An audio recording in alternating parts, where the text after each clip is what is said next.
কওল, খবরদার কথা যেন রসালো না হয়। ফায়াতমাল্লাযী ফি কলবিহি মারাদ ওয়া কুলনা কওলাম মারুফা, যাদের অন্তরে ব্যাধি আছে তারা মোহগ্রস্ত হয়ে পড়বে। সুন্দর ভাষায় কথা বলো, কথা যেন রসালো না হয়। দিন রাত 24 ঘন্টা পর্দা ফরজ। পর্দা এমন ফরজের ফরজ, পৃথিবীর অন্য কোনো ফরজ পর্দার সমতুল্য নয়। বলবেন সালাত ফরজ, ফজর পড়লে জোহর পর্যন্ত ছুটি আছে, জোহর পড়লে আসর পর্যন্ত ছুটি আছে, সালাতের মাঝে মাঝে ছুটি আছে। সিয়াম ফরজ, রমাদান মাসে একবার সিয়াম পালন করলে, 1 মাস করলে 11 মাস ছুটি পাওয়া যায়। যাকাত ফরজ, বছরে একবার যাকাত দিলে সারা বছর ছুটি পাওয়া যায়। হজ ফরজ, জীবনে একবার হজ করলে সারা জীবন ছুটি পাওয়া যায়।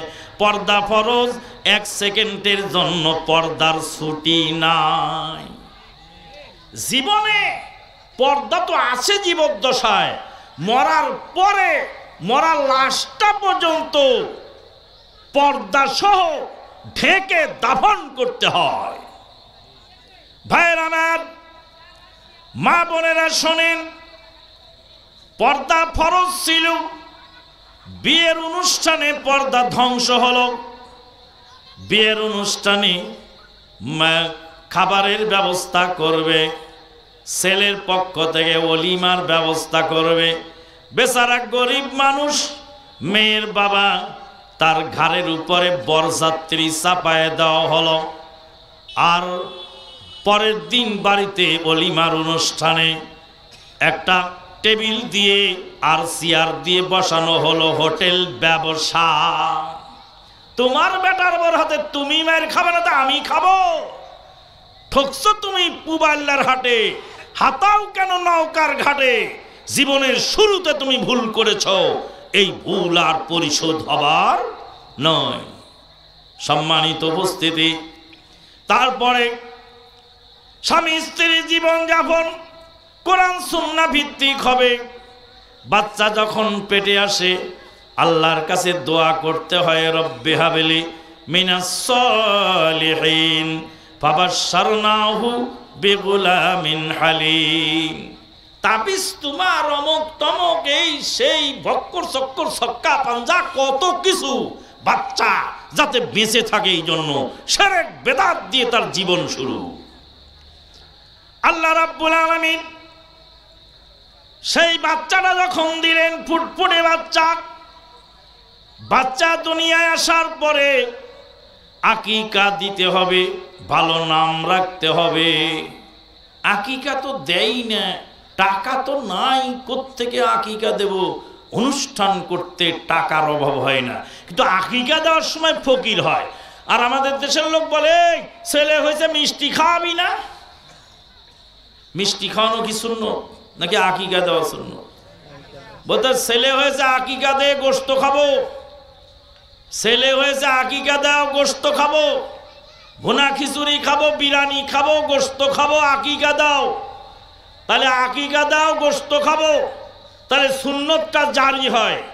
আকিকা নাই, মিষ্টি খাওয়াও। ছেলে হয়েছে মিষ্টি খাওয়াও, মেয়ে হয়েছে মিষ্টি খাওয়াও। আকিকা দিতে হবে, নাম রাখতে উত্তম নাম। নাম আগে রাখে, পরে আলেমকে জিজ্ঞেস করে। এক বোনের নাম হলো তহেরা, আর আরেক বোনের নাম রাখছে আহেরা।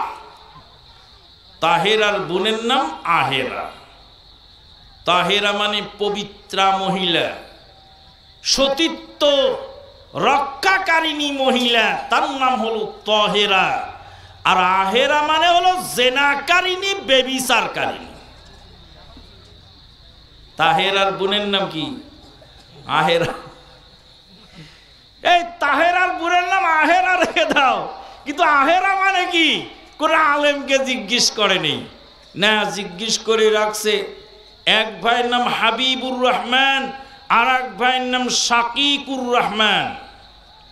হাবিবুর রহমানের সাথে শাকিকুর রহমান নামটা মিলছে না? সুন্দর, চমৎকার মিলছে। হাবিবুর রহমান, শাকিকুর রহমান।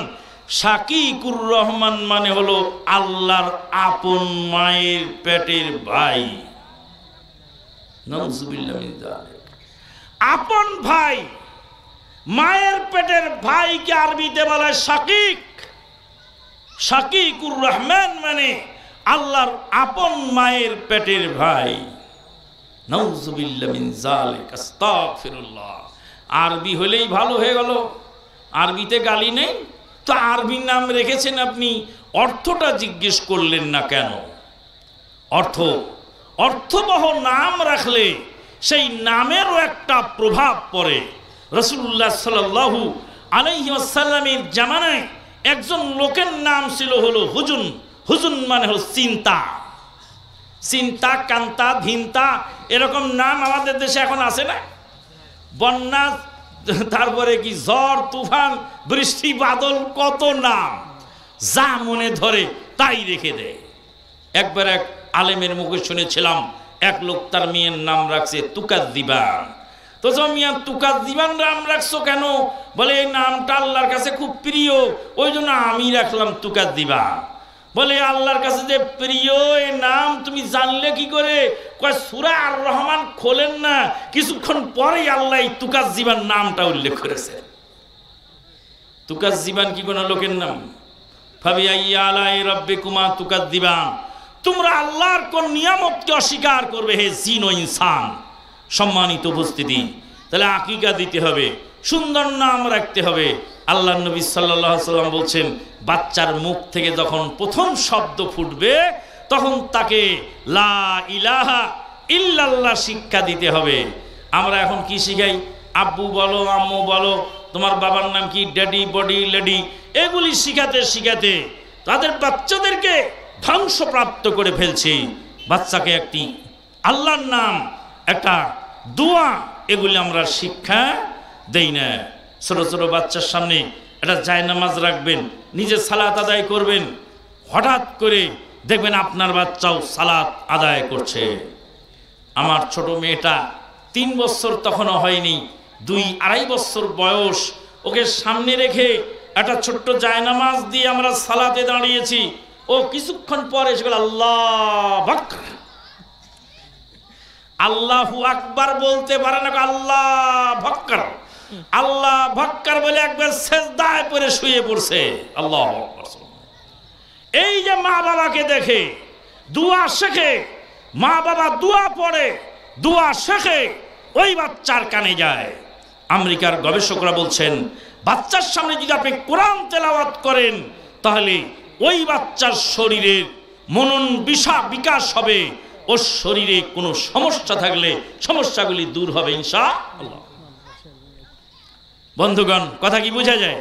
আল্লাহ রাব্বুল আলামিন এই যে কোরআন শিক্ষা দেওয়ার নির্দেশ দিলেন, তারপর বাচ্চাটা যখন একটু বড় হলো তখন বাচ্চাকে শিক্ষা দিবেন, কোরআন মাদ্রাসায় পাঠাবেন।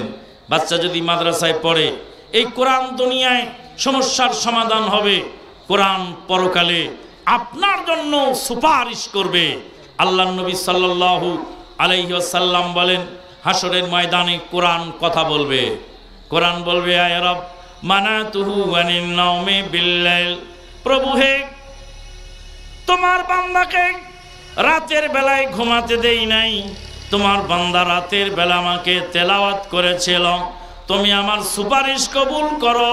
সিয়াম বলবে, আয় রব মানাতুহু আনিত তাআমি ওয়াশ শারাবি বিল নাহারে ওয়ানিশ শাহওয়াতি বিন নাহারে ফাশাফিনি ফি ফায়ুশফান। আল্লাহর নবী বলেন, সহিহ মুসলিমের হাদিস, কোরআন সুপারিশ করবে আর সিয়াম সুপারিশ করবে। কোরআনের সুপারিশে, সিয়ামের সুপারিশে বান্দাকে ক্ষমা করা হবে।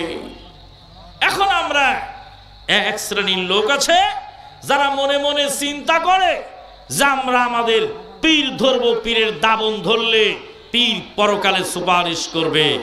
পীর নিজের জান নিয়ে চিন্তা করবে পারবে না, আপনার কোরআন আপনার পক্ষে কথা বলবে। কোরআন আল্লাহ রাব্বুল আলামিন হাসরের ময়দানে বান্দার কাছে কোরআন তেলাওয়াত শুনতে চাবেন। বান্দা কোরআন তেলাওয়াত শোনাবে। আল্লাহ পাক বলেন, ইকরা ওয়ারতাকি ইকরা ওয়ারাত্তিলহু কামা কুনতা তুরাত্তিলুহু ফিদ দুনিয়া, দুনিয়াতে যেইভাবে কোরআন তেলাওয়াত করেছিলে সেইভাবে কোরআন তেলাওয়াত করে শোনাও। কোরআন তেলাওয়াত করে শোনাও।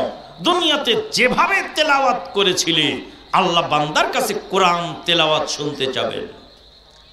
দুনিয়াতে কিছু হাফেজ আছে, কিছু মসজিদের ইমাম আছে, এত জোরে কোরআন পড়ে যে কোরআনের আগা মাথা কিছু বোঝা যায় না। সম্মানিত উপস্থিতি, আল্লাহ পাক বলবেন ইকরা ওয়ারাত্তিলহু কামা কুনতা তুরাত্তিলুহু ফিদ দুনিয়া, দুনিয়াতে যেইভাবে কোরআন তেলাওয়াত করেছিলে সেইভাবে তুমি কোরআন তেলাওয়াত করে শোনাও। আল্লাহ রাব্বুল আলামিন কোরআন তেলাওয়াত শুনতে চাইবেন। কোরআন তেলাওয়াত আল্লাহ রাব্বুল আলামিন যখন শুনতে চাইবেন বান্দা তখন কোরআন তেলাওয়াত করে শোনাবে। কোরআন তেলাওয়াত আল্লাহ শুনবেন। একটা করে মানজিল উপরে, একটা করে মানজিল আল্লাহ পাক বান্দাকে উপরে উঠার সুযোগ করে দেবেন। একটি করে মানজিল উপরে উঠে যাবে, কোরআন তেলাওয়াত করতে করতে উপরে উঠে যাবে। যত দূর পর্যন্ত সে কোরআন তেলাওয়াত শেষ না করবে, যত আয়াত পড়বে প্রত্যেকটা আয়াতে উপরে তাকে উঠানো হবে। আল্লাহু আকবার। আল্লাহ রাব্বুল আলামিন বলবেন ইকরা ওয়ারতাকি ওয়ারাত্তিলহু কামা কুনতা তুরাত্তিলুহু ফিদ দুনিয়া, দুনিয়াতে যেভাবে কোরআন তেলাওয়াত করেছিলে বাংলা, কোরআন